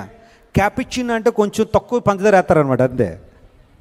కొంచెం ఎక్కువ పంచదార అయితే మళ్ళీ అది ఇంకొకటి పేరు. కొంచెం మీడియంగా వేస్తే అదొకటి. అసలు పంచదార అయిపోతే అది ఇంకో పేరు.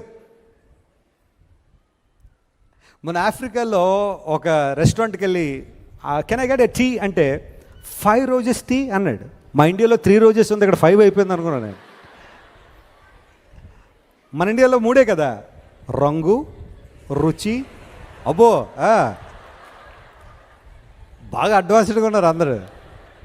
అడ్వర్టైజ్మెంట్లు రంగు రుచి చిక్కదనం 3 రోజెస్, అక్కడ 5 ఉన్నాయట. ఇంకో 2 ఏమో అడుగుదాం అనుకున్నాం, ఈ లోపల ఫ్లైట్ వచ్చేసింది, ఎక్కేసా. మీరు ఎప్పుడైనా ఆఫ్రికా వెళ్తే అడగండి, 5 రోజెస్ ఏట టీ. Royal banquet. ఇప్పుడు యేసు ప్రభు పెట్టే భోజనం ఏంటి? ఆయన ఎలాంటి భోజనాన్ని మనకి ఇస్తున్నాడు ఆయన? ప్రకటన 3:20లో ఓ మాట మనం చూద్దాం. ఎవడైనా నా స్వరం విని తలుపు తీస్తే నాతో కూడా అతనితో కూడా నేనేం చేస్తాం? భోజనము చేస్తా. అపోసిన పౌలు అంటాడు, దేవుని రాజ్యం అంటే భౌతిక సంబంధ భోజనం కాదు కానీ, చెప్పండి, దేవుని రాజ్యము భోజనమును పానమును కాదు గాని, నంబర్ 1 నీతి, రెండవది సమాధానం, మూడవది పరిశుద్ధాత్మ యందలి ఆనందం. స్తోత్రం చెప్దాం, హల్లెలూయా. So imagine a plate in front of you. మీ ముందున్న ఒక ప్లేట్ను ఊహించండి. అందులో దేవుడు సర్వ్ చేసే పదార్థాలు ఏంటంటే నీతి, రెండవది సమాధానము, ఆ తర్వాత పరిశుద్ధాత్మలో ఇది భోజనం. తిన్నావా ఎప్పుడైనా భోజనం? ఈ భోజనం ఎప్పుడైనా తిన్నావా? నీతి, దేవుడిచ్చే నీతి, the righteousness that comes from God. ఇది మనం ఆర్జించుకున్న నీతి కాదు, మన సొంత కార్యాల ద్వారా మనం నీతిని సంపాదించుకోలేదు, కానీ యేసుక్రీస్తు ప్రభు ద్వారా, ఆయన రక్తం ద్వారా కడగబడడం ద్వారా వచ్చిన నీతి. ఈ నీతిని బైబిల్ పెట్టిన పేరు దేవుని నీతి. క్రీస్తు ప్రభు ద్వారా మనకు సంక్రమించిన నీతి. ఇప్పుడు మనం మంచివారము అయ్యాము అంటే అది కేవలం దేవుని నీతి మనలో ఉండడాన్ని బట్టే తప్ప మన స్వభావ సిద్ధంగా మనలో ఏ ఒక్కరు మంచివాళ్ళమో కాదు. రెండవది సమాధానం. దేవుడిచ్చే భోజనంలో రెండవ ఇంగ్రీడియంట్ ఏంటంటే, రెండవ పదార్థం ఏంటంటే సమాధానం. దేవునితో సమాధానం, చుట్టూ ఉన్న వారితో కూడా సమాధానం. పీస్ఫుల్గా ఉండడం, చిరునవ్వు నవ్వడం, సమస్యల మధ్యలో కూడా ఆనందించగలగడం, సమాధానం కలిగి బ్రతకడం. అందును బట్టి క్రీస్తు ప్రభువుతో మీరు ఎక్కువ సహవాసం చేయండి, సమాధానం ఎక్కువ ఉంటుంది మనలో. హల్లెలూయా. ఇప్పుడు ఎవరైనా ఏమైనా అన్నా కానీ మన ముఖంలో చిరునవ్వే కానీ, చెప్పండి, ఇక వేరేది లేదు కదా. నేను చెప్తూ ఉంటాను ఎక్కువగా. ఒకసారి ఓ ప్రాంతంలో ఒక భర్త తన భార్యను బండబూతులు తిట్టేవాడట. మేము యేసు ప్రభువుని నమ్ముకుని ప్రార్థన చేసుకుంటుంది, వాక్యం చదువుకుంటుందనే అక్కసుతో బండబూతులు తిడితే ఆయన ఎంత తిట్టినా ఈమె ఒకటే మాట, దేవునికి స్తోత్రం అనేదట. ఏమంటే మీరు ఒకసారి ఊహించండి, బండ బూతులు తిట్టి కోపంలో ఉన్నాడు దగ్గరికి వెళ్ళి దేవుని స్తోత్రం అంటే ఎలా ఉంటుంది దానికి? నేను ఎంత తిడుతున్నా నా భార్య స్తోత్రం అంటుంది కానీ ఏమంటలేదండి. ఒకప్పుడు అంతా రివర్స్. చెప్పండి, ఒకప్పుడు ఏంటి? బూతులు మాట్లాడడమా, కళ్ళు ఎర్రజెత్తేనే వంటగదిలోంచి వచ్చేసేవి ఏంటి? అమెరికా ఆర్మీలో ఉన్న వెపన్స్ కన్నా పవర్ఫుల్ వెపన్స్ ఇవి కిచెన్లోంచి వస్తాయి. అట్లకాడలో, ఆ తర్వాత గిన్నెలు, పాత్రలు, తపేళాలు, బిందులు, గంగాళాలు మొత్తం అని వేసేస్తుంటుంది. ఎక్కడి నుంచి? కానీ ఆమె ప్రభువుని అంగీకరించిన తర్వాత ఆమె సౌమ్యరాలు అయిపోయింది. ఇప్పుడు ఈయన ఏమంటుంది ఆమె? దేవుని స్తోత్రం. ఈ సమాధానం ఎక్కడి నుండి వచ్చింది అసలు? ఒకసారి ఒక మాట అంటేనే ఎగిరిపడిపోయి ఆమె ఇంత సౌమ్యంగా, ఇంత ప్రేమగా ఉండడానికి కారణం ఏంటంటే she is eating food from God. దేవుని ఆహారాన్ని భుజించింది. సమాధానం ఉంది ఇల్లులో, సమాధానం ఉంది గృహంలో. ఆఖరికి ఒక రోజున ఉదయాన్నే లేచి ఆయన బూతులు తడదాం అనుకుని ఆయన కూడా దేవుని స్తోత్రం అన్నాడంటే. That's a change. పాజిటివిటీ ఎక్కడుంది? కొంతమంది ఈ రోజున ఏమంటే మీ ఇంట్లో నెగిటివ్ ఎనర్జీ ఏమైనా ఉందండి అంటారు కొంతమంది. అసలు పాజిటివ్ ఎనర్జీ ఎప్పుడు వస్తుంది? దేవుని సమాధానం నీ హృదయంలో ఉన్నప్పుడు you can see all the things positive. నీ చుట్టూ ఉన్న సమాజాన్ని కూడా సమాధానమయం చేయగలవు. అది దేవుడు కోరుతున్నాడు. మూడవది పరిశుద్ధాత్మలో ఆనందం. అంటే ఇప్పుడు పరిశుద్ధాత్మలో ఆనందం అంటే పరిశుద్ధాత్మ దేవుడు అనుమతించే ఆనందం. స్తోత్రం చెప్పండి, హల్లెలూయా. అది దాని అర్థం. ఇప్పుడు పరిశుద్ధాత్మ దేవుడు నువ్వు సినిమాను చూడడం అనుమతిస్తాడా ఆయన? నువ్వు సినిమా చూసి ఆనందించడం పరిశుద్ధాత్మ దేవునికి ఇష్టమేనా? ఖచ్చితంగా కాదు. అందును బట్టి ఆనందం మనకు అక్కర్లేదు అన్నమాట. ఒక పొగ త్రాగడం ద్వారా వచ్చే ఆనందాన్ని పరిశుద్ధాత్మ దేవుడు అనుమతిస్తాడా? నెవర్. ఎందుకంటే అది నీ దేహాన్ని పాడు చేస్తుంది కాబట్టి ఆనందం నీకు అక్కర్లేదు. పరిశుద్ధాత్మ దేవుడు వద్దన్న ఆనందం అది.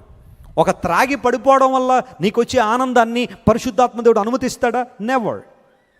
పరిశుద్ధాత్మలో ఆనందం అనేది పరిశుద్ధాత్మలో ప్రార్థన చేయడం, దేవుని ఆత్మ నడిపింపుకు నిన్ను సమర్పించుకోవడం, ఆత్మదేవుడు బోధిస్తున్న మాటలకు లోబడడం, ఆ స్వరాన్ని వినడం, వాటిల్లో నువ్వు ఆనందించగలిగితే నీ ఆనందానికి డోకాలు లేదు. స్తోత్రం చెప్పండి, హల్లెలూయా. You will experience eternal joy in your life. ఇప్పుడు దేవుడు మనకిచ్చే ఆ ప్లేట్లో ఉన్న 3 ప్రధానమైన అంశాలు ఇవన్నమాట. నీతి, ఆ తర్వాత సమాధానం, మూడవది పరిశుద్ధాత్మలి ఆనందం. ఈ ఆహారాన్ని దేవుడు మనకు ఇస్తారు. కాడి నీ మీద ఉన్నంత కాలం నువ్వు ఈ ఆహారం తినలేవు. If you have a yoke of the devil on your shoulders on your life, you are not able to eat this food. ఈ ఆహారాన్ని భుజించాలంటే ముందు ఆ కాడి ఏం చేయాలన్నమాట. ఎందుకు కొంతమందికి ప్రార్థన సంతోషం, కొంతమంది ప్రార్థన ఎందుకు సంతోషంగా ఉండదంటే ఏదో ఒక కాడి వారి మీద ఉందన్నమాట.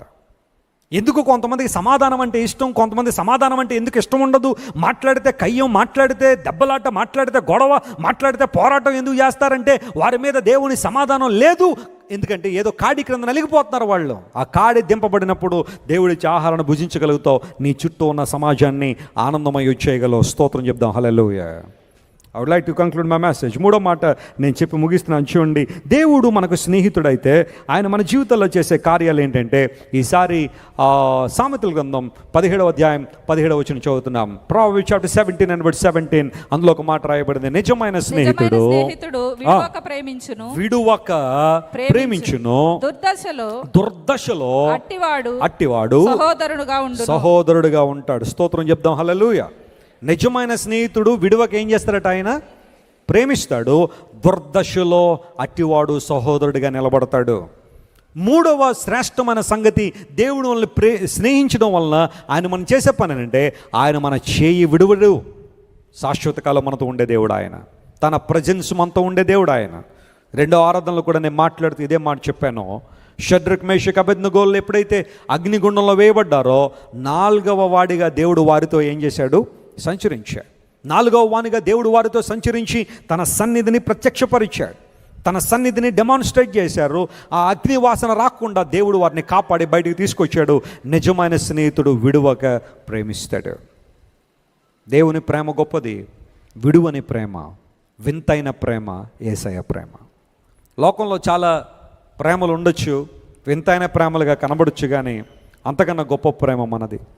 ఢిల్లీలో ఒక ఆమె ఫారిన్ నుండి వచ్చిన తర్వాత ఆమె ఢిల్లీ రోడ్లు తిరుగుతుంటే రోడ్డు పక్క ఒక అబ్బాయి, ఒక యవనస్తుడు ఆర్ట్లు వేస్తున్నాడు, చక్కని చిత్రపటాలు వేస్తున్నాడు. యూజువల్గా ఎక్కువగా టూరిస్టులు వచ్చే ప్రాంతాల్లో వీళ్ళు ఎక్కువ మంది ఉంటారు. మనల్ని కూర్చోబెట్టి మన ముఖాన్ని చిత్రీకరిస్తూ ఉంటారు. నేను న్యూయార్క్లో ఒకసారి ముచ్చటపడి ఓ చైనా సహోదరుడు వేస్తాడంటే కూర్చున్నాను పావుగంట. నా చక్కని చిత్రపటం వేశాడు. వేసిన తర్వాత ఇంటికి తీసుకొచ్చి మా ధన్యకి ఇవ్వగానే, డాడీ ఎవరు డాడీ అని అడిగింది. అప్పుడు ఆర్టిస్ట్ ఎంత గొప్పవాడో నాకు అర్థం. ఎవరు డాడీ అని అడిగింది. కొంతమంది వేయించి సరిగ్గా వేయలేకపోతే తర్వాత సంగతి అనుకోండి, పాపం ట్రై చేశాడు ఏదో ఒకటి వేయాలని. ఆ తర్వాత మొన్న ధన్యనిత్య ప్రశస్తాలను తీసుకెళ్ళాను. ఇదిగో నాన్న ఇక్కడే వేయించుకున్నాను నేను, మీరు వేయించుకుంటే ఆ రోజు ఆయన లేడు, ఇంకోళ్ళు ఎవరో ఉన్నారు, మంచిగా వేశాడు. ముగ్గురు వేయించుకుని చాలా బాగా వేశాడు. మంచిగా ముగ్గురిని ఒకే దాంట్లో చక్కగా చిత్రీకరించారు. తీసుకొచ్చి ఫ్రేమ్ కట్టి పెట్టించుకున్నారు ఇంట్లో. న్యూయార్క్లో టైమ్స్ స్క్వేర్ అని ఉంటుంది. ఈ వ్యక్తి కూడా అలా ఆర్ట్లు వేస్తూ ఉంటే ఒక ఆమె వచ్చింది, ఆర్ట్ వేయించుకుంది. అలా చూస్తూ వేయాలి కదా ఆర్ట్. చూశాడు పడ్డాడు. ఎక్కడ ప్రేమలో పడ్డాడు. ఆమె యూరోపియన్, ఈయనేమో ఇండియన్. అలా ఫోటో వేస్తున్నాడు, ప్రేమలో పడ్డాడు. వెంటనే ఆమెకు చెప్పాడు, నేను ప్రేమిస్తున్నాను, పెళ్లి చేసుకుంటానని. ఓకే అంది అనేసి ఫ్లైట్ ఎక్కాళ్ళు, ఊరు వెళ్ళిపోయింది. మరి ఓకే అనేది పెళ్లి చేసుకుని వెళ్ళాలి కదా, అలా వెళ్ళలేదు. మరి వీసా ఎక్స్పైర్ అయిపోతుందో ఏంటో తెలీదు. ఓకే అని సిగ్నల్ అయితే ఇచ్చింది, ఆమె వెళ్ళిపోయింది, స్వీడన్ వెళ్ళిపోయింది. వెళ్ళిన తర్వాత ఫోన్ లేదు, లెటర్స్ లేవు, ఏమీ లేవు. అలాంటి సిచ్యువేషన్లో ఈయన ఒకరోజు నిర్ణయం తీసుకున్నాడు, నేను అమ్మాయిని ప్రేమించాను కాబట్టి ఆ అమ్మాయి కోసం నేను వెళ్ళిపోతానని చెప్పి ఇంట్లో సైకిల్ తీసుకున్నాడు. ఆ తర్వాత అతని ఆ పెన్సిల్స్ అన్నీ ఉన్నాయి, ఆర్ట్ వేసే ఆ స్కెచెస్ అన్నీ తీసుకున్నాడు. ఆ తర్వాత కొన్ని పేపర్లు తీసుకున్నాడు, సైకిల్ మీద వెళ్ళిపోతాడు. అమ్మ అడిగింది, బాబు ఎక్కడికి వెళ్తావు నాయన? నేను యూరప్ వెళ్ళిపోతున్నాడు. దేని మీద? సైకిల్ మీద. ఎన్ని కిలోమీటర్లో తెలుసా? ఉంటే ఒక 7,000-8,000 కిలోమీటర్లు ఉంటుంది. ఎవరి కోసం? నేను ఒక అమ్మాయిని ప్రేమించాను, ఆ అమ్మాయిని వెతుక్కుంటూ వెళ్ళిపోతాను, దొరికితే పెళ్లి చేసుకుని వస్తాను మరలా, లేకపోతే నన్ను మర్చిపోండి అన్నాడు. సరే, ఇంకా కొన్ని సందర్భాల్లో కొంతమందిని చూసి ఏమను, ఎవడి పిచ్చి వాడికి ఆనందం అనుకోండి, వాళ్ళు కూడా వదిలేశారు. ఈయన తొక్కుతున్నాడు సైకిల్. ఇండియా నుండి అలా మెల్లగా కాశ్మీర్ వెళ్ళి, కాశ్మీర్ నుంచి పాకిస్తాన్లోకి వెళ్ళి, అక్కడ నుంచి ఆఫ్ఘనిస్తాన్ వెళ్ళి, అక్కడ నుంచి అలా మెల్లగా టర్కీకి వెళ్ళి, టర్కీలోంచి యూరోప్ ఎంటర్ అయ్యి, యూరోప్ నుండి మెల్లగా సైకిల్ తొక్కుంటూ స్వీడన్ వెళ్ళిపోయాడు. కొన్ని వేల కిలోమీటర్లు, చాలా సంవత్సరాలు పట్టింది.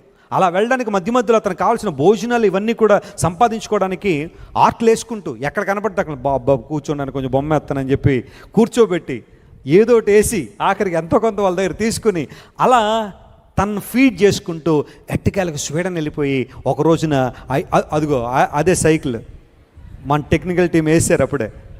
అదిగో ఆ సైకిల్ తొక్కేసుకుని వెళ్ళిపోయాడు ఆయన. వెళ్ళి ఇల్లు తలుపు కొట్టాడు. కొట్టగానే ఆమె తలుపు తీయింది, మనోడున్నాడు బయట సైకిల్తో. వచ్చేసా నీకోసం అన్నాడు. ఇద్దరు పెళ్లి చేసుకున్నారు, పిల్లలు కలిగారు. ఆ స్వీడన్లో సెటిల్ అయిపోయాడు. సైకిల్ దొక్కుని వెళ్ళిపోయాడు. ఎందుకంటే తాను ప్రేమించిన అమ్మాయి అంటే అంత ఇష్టం. సైకిల్ తమ్ముళ్ళు ఇప్పుడు అందరూ సైకిల్ కొన్నారు కనుక మళ్ళీ సైకిల్ బిజినెస్ పెరిగిపోయేలాగా ఉండదు. ఇప్పుడు మామూలుగా జరిగింది చెప్తున్నాను నేను. ఇది ఎప్పుడో జరిగింది లేండి, మనసులో పెట్టేసుకోకండి, పర్సనల్గా తీసేసుకోకండి. సైకిల్ తొక్కుని వెళ్ళాడు తను ప్రేమించిన అమ్మాయి కోసం. అంత కష్టపడి కొన్ని నెలల పాటు ప్రయాసపడి వెళ్ళాడు. ఏంటంటే నేను అమ్మాయిని ప్రేమించాను కాబట్టి ఎంతో దూరం వచ్చాను. ప్రియులారా, మీకు మాట తెలుసా? ఇలాంటి కథలు లేదంటే ఇలాంటి చరిత్రలు ప్రపంచంలో చాలా ఉన్నాయి. తమ స్థానాలు విడిచి, అంతస్తులు విడిచి, రాజ్యాలు విడిచి, తమకున్న ఆధిక్యతలు విడిచి తమ ప్రేమించిన వారి కోసం వెళ్ళిపోయిన వాళ్ళు కొంతమంది ఉన్నారు. బట్ నా యేసయ్య చూపించిన ప్రేమ ముందు ఈ ప్రేమలన్నీ చాలా చాలా చిన్నవే. ఆయన ప్రేమించాడంటే మన కోసం పరలోకాన్ని వదిలేసి వచ్చాడు ఆయన. స్తోత్రం చెప్పండి, హల్లెలూయా. నిత్య మహిమను వదిలిపెట్టి వచ్చాడు ఆయన. పరిశుద్ధ దూతల యొక్క ఆరాధన విడిచిపెట్టి యేసు ప్రభు ఈ లోకాన్ని దిగి వచ్చి పశువుల శాలలో, పశువుల తొట్టులో మన కోసం జన్మించి, మనకి ఏది అవసరమో జీవన సూత్రాలు తన బోధల్లో మనకు బోధించి, మనందరి పాపాలు ఆయన మీద వేసుకుని ఒక పాపముగా చేయబడి సిలువ మీద యేసుప్రభు తన ప్రాణం అర్పించాడు. యేసుప్రభు దగ్గరికి వెళ్ళి, ప్రభువా ఇదంతా ఎందుకు చేశావు? Why did you do all these things Jesus? ఇవన్నీ ఎందుకు చేసావు ప్రభు అని అడిగితే ఆయన ఇచ్చే ఒకే ఒక ఆన్సర్ ఏంటో తెలుసా? Just because I love you. నేను నిన్ను ప్రేమిస్తున్నాను కాబట్టి. ఈ ప్రేమ ఎలాంటిదంటే, నిజమైన స్నేహితుడు విడువక ఎలా ప్రేమిస్తాడో నా ప్రేమ కూడా అలాంటిదే. పరలోకాల్లో మనల్ని గట్టిగా పట్టుకుని ఉండేవాడు మన ప్రభు అని యేసయ్య. దేవుని నామమున స్తోత్రం కలుగునుగాక. మనకున్న వారందరూ మనల్ని వదిలిపెట్టి వెళ్ళిపోవచ్చేమో, కానీ ప్రభు మనల్ని విడిచేవాడు కాదు. ఆయన ప్రేమ స్వచ్ఛమైంది, శాశ్వతమైంది. ఆ ప్రేమలో మనం ముందుకు సాగిపోదాం. నిజమైన స్నేహితుడు వీడు ఒక ప్రేమిస్తాడు.